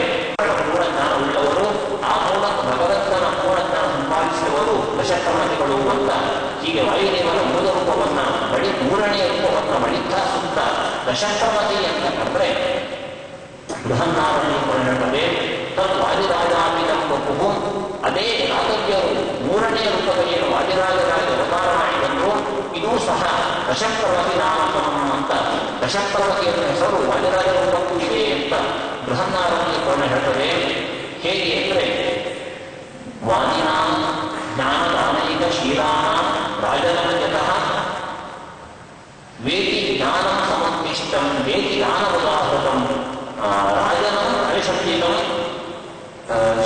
ಪ್ರೋಕ್ತಂ ಶೀಲಂ ವಿಕಾರೇಣ ರಾಜ. ವಾದಿರಾಜ ಎನ್ನುವ ಶಬ್ದದಲ್ಲಿ ಅದನ್ನು ಬಿಡಿಸಿ ಬೃಹನ್ನಾರಣ್ಯ ಹೇಳ್ತದೆ. ವಾದಿ ಅನ್ನೋದು ನಾವು ಹೇಗೆ ಕೇಳಿದ್ರೆ ವ ಅಂತ ನಾವು ವಿಭಾಗ ಮಾಡಬೇಕು. ವ ಆದಿರಾಜ ಅಂತ ನಾವು ಶಬ್ದ ಕಿತ್ಕೊಳ್ಳೋಣ. ವ ಎನ್ನುವುದಕ್ಕೆ ಜ್ಞಾನ ಅಂತರ್ಥ, ವೇದಿ ಜ್ಞಾನ ಸಮನ್ವಿಷ್ಟ. ವ ಅಂದ್ರೆ ಜ್ಞಾನ ಅಂತರ್ಥ. ಆದಿ ಅಂದ್ರೆ ಅದನ್ನು ವಿಭಾಗ ಮಾಡಬೇಕು. ಬೃಹನ್ನಾರಣ್ಯ ಹೇಳ್ತದೆ ಆದಿ ಎನ್ನುವುದನ್ನು ನೀವು ಆದ ಮತ್ತೆ ಈ ಅಂತ ವಿಭಾಗ ಮಾಡಬೇಕಾಗ್ತದೆ. ದ ಎನ್ನುವುದಕ್ಕೆ ವೇದಿ ದಾನ ಉದಾಹೃತಂ, ದ ಎನ್ನುವ ಶಬ್ದಕ್ಕೆ ದಾನ ಅಂತರ್ಥ. ವ ಮತ್ತೆ ದ ಅಂದ್ರೆ ಜ್ಞಾನವನ್ನ ದಾನ ಮಾಡುವುದು ಅಂತ ಅರ್ಥ ಆಗ್ತದೆ. ಅಲ್ಲಿ ಆ ಸೇರಿಸಬೇಕು. ಜ್ಞಾನವನ್ನ ಚೆನ್ನಾಗಿ ದಾನ ಮಾಡುವವರು ವಾದರು ಅಂತ ಅರ್ಥ ಆಗ್ತದೆ. ವ ಎಂದರೆ ಜ್ಞಾನ, ಜ್ಞಾನವನ್ನ ಆದ ಅಂದ್ರೆ ಚೆನ್ನ ಮಾಡಬೇಕು ಕೇಳಿದೆ. ಪ್ರೋಕ್ತಂ ಶೀಲಂ ವಿಕಾರೇಣ, ವಾದ ಎನ್ನುವುದಕ್ಕೆ ನೀವು ವಿಕಾರವನ್ನು ಸೇರಿಸಿ ಅದನ್ನು ವಾದಿ ಅಂತ ಮಾಡಬೇಕು. ವಾದಿ ಅಂದ್ರೆ ಯಾರಿಗೆ ಜ್ಞಾನವನ್ನ ದಾನ ಮಾಡತಕ್ಕಂತಹ ಸ್ವಭಾವ ಇದೆಯೋ, ಅಂದ್ರೆ ಯಾರ ಸ್ವಭಾವ ಜ್ಞಾನವನ್ನ ದಯಪಾಲಿಸುವಂತಹದ್ದು ಅಂತವರಿಗೆ ವಾದಿಗಳು ಅಂತ ಹೆಸರು. ಇನ್ನು ರಾಜ ಎನ್ನುವುದಕ್ಕೆ ರಾಜನಂ ಹರಿಶಬ್ದಿತಂ ಅಂತ ಪುರಾಣ ಹೇಳ್ತದೆ. ರಾಜ ಅಂದ್ರೆ ಇಂತಹ ಜ್ಞಾನಿಗಳನ್ನ ಜ್ಞಾನವನ್ನೇ ದಾನ ಮಾಡತಕ್ಕ ಸ್ವಭಾವ ಶೀಲ ಯಾರಿಗೆಯೋ ಅಂತಹ ಜ್ಞಾನಿಗಳನ್ನ ಸಂತೋಷಗೊಳಿಸುವ ವಾದಿರಾಜರು ಅಂತ ಅದಕ್ಕೆ ಅರ್ಥ ಮಾಡಬೇಕು. ವಾದಿರಾಜ ಶಬ್ದಕ್ಕೆ ಅದಕ್ಕೆ ಏನರ್ಥ ಅಂದ್ರೆ ಯಾರಿಗೆ ಜ್ಞಾನವನ್ನು ದಾನ ಮಾಡತಕ್ಕಂತಹ ಸ್ವಭಾವ ಇದೆಯೋ, ಶ್ರೇಷ್ಠ ಜ್ಞಾನಿಗಳು ಯಾರಿದ್ದಾರೋ ಅಂಥವರನ್ನು ಸಂತೋಷಪಡಿಸುವವರು ವಾದಿರಾಜರು. ಇದರಿಂದ ದಶಪ್ರಮತಿಯ ಹೇಗಾಗಿ ಕೇಳಿದ್ರೆ ವಿಚಾರ ಮಾಡಬೇಕು ನಾವು. ಆ ಬೃಹನ್ನಾರದಿಯ ಪುರಾಣ ಹೇಳ್ತದೆ, ಪೂರ್ಣಜ್ಞಾನ ವಿನಾ ಉತ್ತಮ ರಾಜನನ್ನು ಕಥಾ ಮಾಡಬೇಕು ಅಂತ ಪ್ರಶ್ನೆ ಮಾಡ್ತೀವಿ. ಬೃಹನ್ನಾರದಿಯ ಪುರಾಣ, ಒಂದು ವೇಳೆ ಒಬ್ಬ ವ್ಯಕ್ತಿ ಜ್ಞಾನವನ್ನು ದಾನ ಮಾಡತಕ್ಕಂತಹ ಸ್ವಭಾವವುಳ್ಳ ಜ್ಞಾನಿಗಳನ್ನು ಸಂತೋಷಪಡಿಸಬೇಕು ಅಂತಾದ್ರೆ ಅವನು ಹೇಗಿರಬೇಕು ನಾವು ಯೋಚನೆ ಮಾಡಬೇಕು. ಅವನಲ್ಲಿ ಪೂರ್ಣ ಪ್ರಮಾಣದ ಜ್ಞಾನ ಇಲ್ಲದೆ ಹೋದರೆ ಅಂತಹ ವ್ಯಕ್ತಿ ಜ್ಞಾನ ದಾನ ಮಾಡತಕ್ಕಂತಹ ಸ್ವಭಾವದ ಜ್ಞಾನಿಗಳನ್ನ ಹೇಗೆ ಸಂತೋಷಪಡಿಸಲಿಕ್ಕೆ ಸಾಧ್ಯ? ರಾಜನನ್ನು ಮತಂಭವೇನು. ಹಾಗಾದ್ರೆ ಅಂಥವರನ್ನು ಸಂತೋಷಪಡಿಸ್ತಾನೆ ಅಂದ್ರೆ ಸಂತೋಷಪಡಿಸತಕ್ಕಂಥ ವ್ಯಕ್ತಿಯಲ್ಲಿ ಪೂರ್ಣ ಜ್ಞಾನ ಇರಬೇಕು ಅಂತ ಅರ್ಥ. ಅದನ್ನೇ ದಶಪ್ರಮತಿ ಎನ್ನುವ ಶಬ್ದ ಹೇಳಿದ್ದು ಅಂತ ಬೃಹನ್ನಾರದಿ ಪುರಾಣ ತಿಳಿಸಿ, ವಾದಿರಾಜ ಎನ್ನುವ ಏನು ಸ್ವರೂಪ ಇದೆ ಇದು ದಶಪ್ರಮತಿಗೆ ಸಮಾನವಾದ ಶಬ್ದ ಅಂತ ಹೀಗೆ ತಿಳಿಸಿಕೊಟ್ಟು, ಕ್ಷಣಃ ಅಜನಯಂತ ಏತತ್ ಮಹಿಷಸ್ಯ ವಕ್ಪಸಃ ವಕ್ಪಶಬ್ದಿತಾನ್ ಪಾಲನಕರಣೀಯತ್ವ ವಕ್ಪ ಇತ್ಯಪಿ ಶಬ್ದಿತಾನ್ ತಸ್ಮಾದೇವ ಜ್ಞಾನರೂಪಾದು ಮಹಿಷಸ್ಯ ಹರೇರ್ಗುಣಾನ್ ಅಂತ ಮುಂದಿನ ಬಳಿಕ ಮಾತುಗಳನ್ನು ಅದು ಮುಂದುವರಿಸಿಕೊಂಡು ಹೋಗ್ತದೆ. ಇಂತಹ ಭಗವಂತನ ವಿಶೇಷವಾದ ವಕ್ಪ ಅಂದ್ರೆ ಗುಣಗಳು ಅಂತ, ಅಂತಹ ಗುಣಗಳನ್ನು ಹೇಳಲಿಕ್ಕೋಸ್ಕರ ಬಂದದ್ದು ಈ ರೀತಿಯಾದ ರೂಪಗಳು ಅಂತ ಹೇಳಿ, ತಸ್ಮಾತ್ ಇತ್ತಂ ಬೃಹನ್ನಾರದೀಯ ಪ್ರಮಾಣಾತ್ ವಾಯುಶುದ್ಧಕಂ ಬಳಿಚ್ಛೇತ್ಯಾದಿಕಂ ವಾಯು ಭಾವಿ ವಾಯು ತ್ರಿತಮ ಸಾಧಕಂ ಅಂತ ಉಪಸಂಹಾರ ಮಾಡ್ತದೆ. ಹೀಗೆ ಬೃಹನ್ನಾರದೀಯ ಪುರಾಣಕ್ಕೆ ಅನುಗುಣವಾಗಿ ನಾವು ಹೇಳೋದಾದ್ರೆ ಬಳಿತ್ಥ ಇತ್ಯಾದಿಕಂ ವಾಯುಸೂಕ್ತಂ, ಬಳಿತ್ಥ ಅಂತ ಆರಂಭವಾಗಕ್ಕೆ ಒಂದು ವಾಯುಸೂಕ್ತ ಇದೆ. ಇದು ಮೂರು ರೂಪಗಳನ್ನು ಹೇಳುವಂತಹದ್ದು ಅಂತ ತಿಳಿಸ್ತದೆ. ಇದೇ ಇನ್ನೊಂದು ರೀತಿಯಲ್ಲಿ ಋಕ್ಸಂಹಿತ ಹೇಳ್ತದೆ, ಇತಿ ಋಕ್ಸಂಹಿತಾ ವಾಕ್ಯಾದು ವಾಯೋ ಏತತ್ರಯಾತ್ಮನಃ. ಆ ಋಕ್ಸಂಹಿತಾ ವಾಕ್ಯದ ಇದೇ ರೀತಿಯ ಒಂದು ನಿರೂಪಣೆಯನ್ನು ಋಕ್ಸಂಹಿತಾ ವಾಕ್ಯ ಮಾಡ್ತದೆ. ಇದರ ಪ್ರಮಾಣ ಇದರಿಂದಲೂ ಸಹ ವಾಯುದೇವರ ಮೂಲ ಸ್ವರೂಪ ಏನು ಹೇಳತಕ್ಕಂಥ ಒಂದು ಬಳಿತ್ಥ ಸೂಕ್ತ ಇದೆ, ಅದು ದಾದಂತ್ಯಸ್ಯ ಅವತಾರಾಣ ತ್ರಯಮೇತ ವರ್ಣಯತಿ. ಆ ವರ್ಣಯ ಯಜ್ಞಸಾಮರ್ಥ್ಯ ಅಂತ ದಾತವ್ಯರನ್ನು ಅವತಾರಗಳನ್ನು ಸಹ ಹೇಳುವಂತಹದ್ದು ಅಂತ. ಹೀಗೆ ಆ ಕಾಲದಲ್ಲೇನೆ ಅಂತಹ ಒಂದು ಪ್ರಮಾಣ ವಾಕ್ಯಗಳನ್ನು ಸಂಗ್ರಹ ಮಾಡಿ ರಾಮಚಂದ್ರಾಚಾರ್ಯರು ಒಂದು ಉಪಕಾರವನ್ನು ಮಾಡಿದ್ದಾರೆ. ಇವತ್ತು ಸುಮ್ಮನೆ ನಾವು ಭಾವಿ ಸಮೀರ ಅಂತ ಹೇಳಿ ಅದೆಲ್ಲವನ್ನ ನೋಡಿಕೊಂಡೇ ಅವರು ಆ ಗ್ರಂಥದ ಕೊನೆಯ ಭಾಗದಲ್ಲಿ ವಾದಿರಾಜರು ಇರುವುದನ್ನು ಸ್ಪಷ್ಟಪಡಿಸುವುದಕ್ಕೋಸ್ಕರ ಪುರಾಣ ವಾಕ್ಯಗಳನ್ನೇ ಉದ್ಧಾರ ಮಾಡಿ ಹೇಗೆ ವಾಯುದೇವರ ರೂಪಗಳನ್ನು ಪುರಾಣಗಳು ವೇದೋಕ್ತವಾದವನ್ನು ಹೇಳಿದೆಯೋ ಅದೇ ರೀತಿ ವಾದಿರಾಜರ ರೂಪತ್ರಯಗಳನ್ನು ಸಹ ಪುರಾಣವೇ ಹೇಳಿದೆ ಅಂತ ಪುರಾಣದ ವಾಕ್ಯಗಳನ್ನೇ ಅವರು ವಿಶೇಷವಾಗಿ ಉಲ್ಲೇಖ ಮಾಡಿದ್ದಾರೆ. ಇವತ್ತು ನಮಗೆ ಮಠಗಳಲ್ಲಿ ಬ್ರಹ್ಮಾಂಡ ಪುರಾಣೋತ್ತಮವಾದ ಉಪಪೀಠ ಮಹಾಪಿಸುತ್ತದೆ. ಉಡುಪಿಯ ಕ್ಷೇತ್ರ ಮಹಾತ್ಮೆಯನ್ನ ಬ್ರಹ್ಮಾಂಡ ಪುರಾಣ ಹೇಳ್ತದೆ. ಇವತ್ತು ಕೆಲವು ಮಠಗಳಲ್ಲಿ ಪ್ರತಿ ಇದೆ. ಅದನ್ನು ಇವತ್ತು ಈ ಕಾಲದಲ್ಲಿ ನಾನು ನೋಡಿದ್ದೇನೆ. ಅದರಲ್ಲಿದೆ ಕರ್ಪೂರವಸ್ತು ವಂಶೇತು ವಾದಿರಾಜೋ ಈಶ್ವರ ವಿದುಸ್ಪೋಹಿ ಸುರೇಶ್ವರ ವಾದಿರಾಜೋ ಕೃತ್ವ ಜಗತ್ ವಿಸ್ತಾರೇಶ್ವರಿ ಅಂತ ಮೊದಲ ನಂತರ ವಾದಿರಾಜಂತಹ ರಾಜಕೀಯರು ವಾದಿರಾಜಗಳಾಗಿರುವ ವಿಸ್ತಾರಗೊಳಿಸಿತು ಅಂತ ಈ ವಾಕ್ಯ ಇವತ್ತು ಸಹ ಕಾರಣ ಪತ್ರಗಳಲ್ಲಿರತಕ್ಕಂಥ ಬ್ರಹ್ಮಾಂಡ ಪುರಾಣೋತ್ತಮವಾದ ಉಪಪೀಠ ಮಹಾತ್ಮೆ ಇವತ್ತು ನಮಗೆ ಸಿಗ್ತಾ ಇದೆ. ಇದನ್ನು ನಾವು ಉಪಯೋಗಗೊಳ್ಳಬೇಕು ಎನ್ನುವುದು ಬೇರೆ ವಿಷಯ. ಅಂತೂ ಹೇಗೆ ಒಂದು ಪ್ರಮೇಯ ಅಂತ ನಾವು ಹೇಳಬೇಕಾದ್ರೆ ಅದು ವೇದೋಕ್ತವಾಗಿರಬೇಕು, ವಿಶೇಷವಾಗಿ ಪುರಾಣಾದಿಗಳ ಬಗ್ಗೆ ಉಲ್ಲೇಖ ಇರಬೇಕು ಅಂತ ನಾವೊಂದು ಹಠ ಹಿಡಿದ್ರೆ ವಿವರದಿಂದ ಅಂತ ಹೇಳ್ತದೆ. ಇದು ಪುರಾಣ ಸಂಗತಿ. ಬಳಿತ್ಥ ಸೂಕ್ತವನ್ನ ವಾಯುದೇವರ ಅವತಾರಗಳ ಪರವಾಗಿ ಪುರಾಣವೇ ವಿಶೇಷವಾಗಿ ಉಲ್ಲೇಖ ಮಾಡಿದೆ ಅಂತ ಅವರು ತಿಳಿಸಿದ್ದಾರೆ. ಇದಿಷ್ಟು ವಾದಿರಾಜರ ಒಂದು ವಿರೋಧವಾದ ಮಹಿಮೆಯಾದರೆ ಅವರ ಒಂದು ಗ್ರಂಥನ ನೋಡಬೇಕು. ಇದು ಚಿಕ್ಕ ಸ್ತುತಿ ಅದು ವಾಯುಸ್ತುತಿ ಅಂತ. ಅದರಲ್ಲಿ ಅವರು ತಾನು ಯಾರು ತನ್ನ ಕೃತಿ ಎಂತಹದ್ದು ಅನ್ನೋದು ಅವರು ಬಹಳ ಚಂದಃ ಸ್ವಪಿ ವಿದ್ಯಾ ಸಮೃದ್ಧ ಅಭ್ಯೇತಿ ಅಭ್ಯಂತ ಪ್ರತಿದಿನ ಉಪಭಕ್ತಿಂ ಸ್ವಯೋಗ್ಯಂಚ ಕಾರ್ಯಂ ವಿದ್ವನ್ ಮಧ್ಯೆ ಪ್ರಸಿದ್ಧಿಂ ಬುಧಮುಖಪಿತಾಂ ವಾದಿರಾಜಶ್ರೀ ರಾಜಃ ಸದ್ಯೋ ಯೋಗಿವರ್ಯಃ ಕೃತಂ ಸರ್ವಕಾರ್ಯಾಯತ್ಯಾದು ಅಂತ ಭಗವದ್ಭೂಷಣ ಸಂಪಾದಕವಾದ ವೈಸ್ತುತಿ ಗ್ರಂಥವನ್ನು ಬರೆದು ಅದರಲ್ಲಿ ಹೇಳ್ತಾರೆ. ಇದು 15ನೇ ಶ್ಲೋಕ. ಅದರದ್ದು ಕೊನೆಯ ಶ್ಲೋಕ ಸದ್ಯೋಜಾದಿರಾಜ ವಿಧವನಿಯಂ ಇದು ಅತ್ಯಂತ ಕ್ಷಿಪ್ರವಾಗಿ ಬರೆದಂತಹ ಕೃತಿ. ಇದು ಅಂದ್ರೆ ಯೋಚನೆ ಮಾಡಿ ಬರೆದ ಕೃತಿಯಲ್ಲ, ಅತ್ಯಂತ ಅತ್ಯಂತ ವೇಗವಾಗಿ ಅನುವ್ಯಾಖ್ಯಾನಾದಿ ಗ್ರಂಥಗಳು ಹೇಗೆ ಅತ್ಯಂತ ವೇಗವಾಗಿ ಇಷ್ಟವಾದವೋ ಅದೇ ರೀತಿ ಸದ್ಯೋಜತ್ತು ವಾದಿರಾಜ ವಿಧವೃತ ಅತ್ಯಂತ ಶೀಘ್ರವಾಗಿ ಇಂತಹದ್ದು ಕೇಳಿದ್ರೆ ವಿದ್ಯಾಪನೇ ವಿದ್ಯಾ ಇದು ವಿದ್ಯಾಪತಿಯಾದಂತಹ ವಾಯುದೇವರ ವಿದ್ಯೆ ಎನ್ನುವ ಉಲ್ಲೇಖ ಮಾಡ್ತಾರೆ. ಸಾಮಾನ್ಯವಾಗಿ ಮಂತ್ರಕ್ಕೆ ವಿದ್ಯೆ ಎನ್ನುವ ಶಬ್ದ ಇದೆ. ವಿಷಹರ ವಿದ್ಯೆ ಅಂದ್ರೆ ಗರುಡ ಮಂತ್ರಕ್ಕೆ ವಿಷಹರ ವಿದ್ಯಾ ಅಂತ ಶಾಸ್ತ್ರ ಹೇಳ್ತದೆ. ವಿಷಹರ ವಿದ್ಯಾ ಅಂದ್ರೆ ಅದು ಮಂತ್ರ ತುಲ್ಯವಾದಂತಹ ಅರ್ಥ. ಗರುಡ ಮಂತ್ರಕ್ಕೆ ವಿಷಹರ ವಿದ್ಯಾ ಅಂತ ಹೇಳುವಾಗ ವಿದ್ಯಾಶಬ್ದಕ್ಕೆ ಹೇಗೆ ಮಂತ್ರ ಅಂತ ಅರ್ಥವೋ ಅದೇ ರೀತಿಯ ಒಂದು ಸ್ಥಾನವನ್ನು ತಮ್ಮ ಕೃತಿಯ ಭಾಗದಲ್ಲಿ ನೀಡ್ತಾರೆ. ಇದು ವಿದ್ಯಾಪತಿಯಾದಂತಹ ಹನುಮಂತ ದೇವರ ಒಂದು ಮಂತ್ರತುಲ್ಯವಾದಂತಹ ಸ್ತೋತ್ರ ಇದು. ಇದನ್ನ ಯಾರು ಪಠಿಸ್ತಾರೋ ಅವರಿಗೆ ಎಂತಹ ಫಲಗಳು ಕೇಳಿದರೆ ಒಂದು 6 ಫಲಗಳನ್ನು ಹೇಳ್ತಾರೆ. ವಿಶೇಷವಾಗಿ ಅದನ್ನು ಯಾರು ಪಠಿಸ್ತಾರೋ ಸೋಭಿ ವಿದ್ಯಾ ಸಮೃದ್ಧ ಅಧ್ಯೇತಿ ಅವರಿಗೆ ಸಮೃದ್ಧವಾದ ವಿದ್ಯೆ ಬರ್ತದೆ. ಅಷ್ಟೇ ಅಲ್ಲ ಸ್ವಯೋಗ್ಯಂಚ ಭಾಗ್ಯಂ ಅವನಿಗೆ ಪ್ರತಿಭೂ ಸಹ ವಿರುದ್ಧವಾಗ್ತಾ ಬರ್ತದೆ. ಜೊತೆಯಲ್ಲಿ ವಿದ್ವಾಂಸತೆಯ ಪ್ರಸಿದ್ಧಿ ಪಂಡಿತರ ಸಾಲಿನಲ್ಲಿ ಒಂದು ಪ್ರಸಿದ್ಧಿ ಬರ್ತದೆ. ಬುಧನಾಥ ಕವಿತಾ ಪಂಡಿತರು ಸಹ ಹೊಗಳುವಂತಹ ಒಂದು ಕವಿತಾ ಸಾಮರ್ಥ್ಯ ಅವರಿಗೆ ಒದಗಿರುತ್ತದೆ. ಹೀಗೆ ಸಮೃದ್ಧವಾದ ವಿದ್ಯೆ, ಲೌಕಿಕವಾದ ಉನ್ನತಿ, ಜೊತೆಯಲ್ಲಿ ಸಮೃದ್ಧವಾದ ಭಾಗ್ಯ, ಜೊತೆಯಲ್ಲಿ ವಿದ್ವಂತರ ಮಧ್ಯದಲ್ಲಿ ಸಮೃದ್ಧಿಯ ಪ್ರಸಿದ್ಧಿ, ಬುಧನು ಜ್ಞಾನಿಗಳು ಕೊಂಡಾಡತಕ್ಕಂತಹ ಒಂದು ಕವಿತ್ವ ಸಾಮರ್ಥ್ಯ ಇದೆಲ್ಲವನ್ನ ಈ ವಿದ್ಯೆ ನಮಗೆ ಬೇಪಾಲಿಸಿಕೊಡ್ತದೆ. ಯಾಕೆ ಕೇಳಿದ್ರೆ ಇದನ್ನ ವಾದಿರಾಜರು ರಚನೆ ಮಾಡಿದ್ದಾರೆ. ಎಂಥ ವಾದಿರಾಜರು ಹೇಳ್ತಾರೆ, ವಾದಿರಾಜ ಋಷಿರಾಜ. ಈ ವಾದಿರಾಜರು ಕೇಳಿದ್ರೆ ಋಷಿರಾಜ ಅಂತ ಹೇಳ್ತಾರೆ. ಋಷಿಯವರಿಗೆ ಮಂತ್ರದೃಷ್ಟಿ ಅಂತ ಅರ್ಥ. ಮಂತ್ರದೃಷ್ಟಿಗಳಾದಂತಹ ಜ್ಞಾನಿಗಳನ್ನು ಸಂತೋಷಪಡಿಸುವಂತಹ ವಾದಿರಾಜರನ್ನು ರಚನೆ ಮಾಡಿದ್ದಾರೆ. ಯೋಗಿಯನ್ನು ಬಹಳ ರಚನೆ ಮಾಡ್ತಾರೆ. ಹಾಗಾಗಿ ಇದು ಇಷ್ಟು ಫಲಗಳನ್ನ ತದಿಯಂ ಸರ್ವಕಾರ್ಯಾಯ ಮುಖ್ಯಾದು ಬೇರೆ 5 ಫಲಗಳ ಮಾತ್ರ ಅಲ್ಲ, ಎಲ್ಲಾ ವಿಧವಾದ ಕಾರ್ಯಗಳನ್ನು ಸಾಧನೆ ಮಾಡಿಕೊಡ್ತದೆ ಅಂತ ಅವರು ಉಲ್ಲೇಖ ಮಾಡ್ತಾರೆ. ಅಂದ್ರೆ ವಾದಿರಾಜರ ಕೃತಿಗಳಲ್ಲಿ ಏನಿದೆ ಅಂತ ಇವತ್ತು ನಾವು ಕೇಳುವ ಹಂತದಲ್ಲಿದ್ದೇವೆ. ಈ ಒಂದು ಕೃತಿ ನೋಡಿದಾಗ ವಾದಿರಾಜರ ಕೃತಿ ಎಂತಹದ್ದು ಅಂತ ನಮಗೊಂದು ಅರ್ಥವಾಗ್ತದೆ. ಅವರು ಕೃತಿಯ ಕೊಟ್ಟ ಒಂದು ಉನ್ನತ ಸ್ಥಾನ ಯಾರು ಬರ್ಲಿಕ್ಕೆ ಸಾಧ್ಯವಿಲ್ಲ.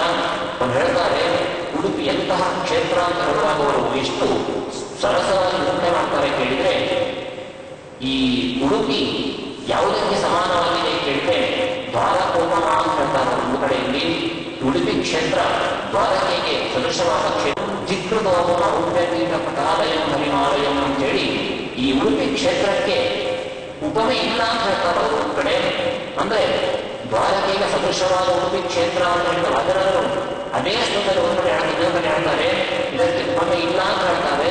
ಏನು ಅಭಿಪ್ರಾಯ ಅಂದ್ರೆ ಉಡುಪಿ ಕ್ಷೇತ್ರಕ್ಕೆ ಇವತ್ತು ಏನು ಸದೃಶವಾದ ಕ್ಷೇತ್ರ ಇದೆ ಅಂತ ನೀವು ಹೇಳಬೇಕಾದ್ರೆ ಅದು ದ್ವಾರಕೆ ಎನ್ನುವ ಕ್ಷೇತ್ರ ಮಾತ್ರ.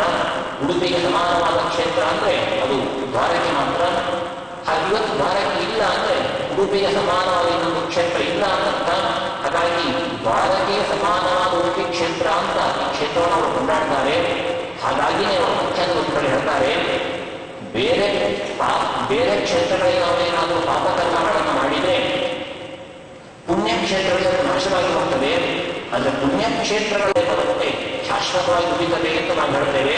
ಅದರ ಆಧ್ಯಾತ್ಮಿಕ ಮೊದಲನ್ನು ಹೇಳ್ತಾರೆ, ಪುಣ್ಯಕ್ಷೇತ್ರ ಪಾಪ ಕೃಷ್ಣಕ್ಷೇತ್ರ ನಶ್ಯತಿ ಅಂತ.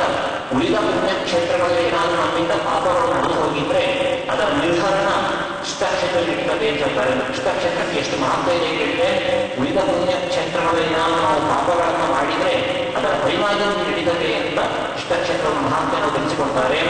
ಅಷ್ಟೇ ಅಲ್ಲ, ಯಾಕೆ ದ್ವಾರಕೆ ಉಪಮೆಯಾಗಿ ಕೊಟ್ಟು ಅಂತ ಹೇಳಿದ್ರೆ ನಾವು ಲಕ್ಷಾಲಂಕಾರ ಟೀಕೆ ಹೋಗಬೇಕಾಗ್ತದೆ. ಲಕ್ಷಾಲಂಕಾರ ಟೀಕೆಯಲ್ಲಿ ಹೇಳ್ತಾರೆ ದ್ವಾರಕೆ ಮಹಾತ್ಮೆಯನ್ನು. ಅದರಲ್ಲೂ ಎಂಥ ದ್ವಾರಕಾ ಕ್ಷೇತ್ರ ಕೇಳಿದ್ರೆ ಇವತ್ತೊಂದು ಮುಳುಗಿ ಹೋಗಿದೆ, ಒಂದು ಸತ್ಯಾಸಿದ್ಧವಾದ ಸಂಗತಿ. ಆದರೆ ಕಲ್ಪದ ತನಕವೂ ಸಹ ದ್ವಾರಕಾ ಕ್ಷೇತ್ರಕ್ಕೆ ನಾಶ ಇಲ್ಲ ಎನ್ನುವುದು ಅದರ ಮಹಾತ್ಮೆ. ಇದು ದೈನಂದಿನ ಪ್ರಳಯದ ತನಕವೂ ಸಹ ನಾಶವಾಗದ ಒಂದೇ ಒಂದು ಕ್ಷೇತ್ರ ಅಂದರೆ ದ್ವಾರಕಾ ಕ್ಷೇತ್ರ ಅಂತ ಅದರ ಮಹಾತ್ಮೆ. ಅದರ ಪುರಾಣಗಳು ಸಹ ಹೇಳ್ತದೆ. ಅದರ ಲಕ್ಷಾಲಂಕಾರ ಟೀಕೆಯಲ್ಲಿ ಬಹಳ ಸ್ಪಷ್ಟವಾಗಿ ಅದರಲ್ಲೂ ತಿಳಿಸಿಕೊಡ್ತಾರೆ 3ನೇ ಭಾಗದಲ್ಲಿ. ತೋರಿಸಿದ್ದಾರೆ ಅಂದರೆ ಕೃಷ್ಣ ಕ್ಷೇತ್ರದ ಮಹಿಮೆ ಎಷ್ಟು ಎಂಬುದನ್ನು ಅವರು ತೋರಿಸಿಕೊಟ್ಟಿದ್ದಾರೆ. ಅಂತಹ ಕೃಷ್ಣ ಕ್ಷೇತ್ರದಲ್ಲಿ ಅವರಿಗೆ ಅತ್ಯಂತ ಪ್ರಿಯರಾದಂತಹ ವಾದಿರಾಜರ ಬಗ್ಗೆ 4 ಮಾತುಗಳು ನನಗೆ ಆಡಲಿಕ್ಕೆ ಅವಕಾಶ ಇವತ್ತು ಒದಗಿದೆ, ಅಯಾಚಿತವಾಗಿ ಒದಗಿ ಬಂದಿದೆ. ಹಾಗಾಗಿ ಇಂಥ ಒಂದು ಅಪಾರ ಅವಕಾಶ ಒದಗಿಸಿಕೊಟ್ಟಂತಹ ಪರಮಪೂಜ್ಯ ಶ್ರೀಪಾದಂಗಳವರಿಗೆ ಉದಿಷ್ಠಾಂತೆ ವಿಧೇಯಮ ಅಂತ ಸಾಷ್ಟಾಂಗ ಪ್ರಣಾಮಗಳನ್ನು ಸಲ್ಲಿಸಿ ಈ ಒಂದು ಪ್ರವಚನ ಮಾತೆಯನ್ನ ಶ್ರೀಗಳ ಅಂತರ್ಯಾಮಿಯಾಗಿರತಕ್ಕಂತಹ ಮಧ್ವಮತಿ ಧನ್ಯವಾದಗಳು. ಶ್ರೀಕೃಷ್ಣ.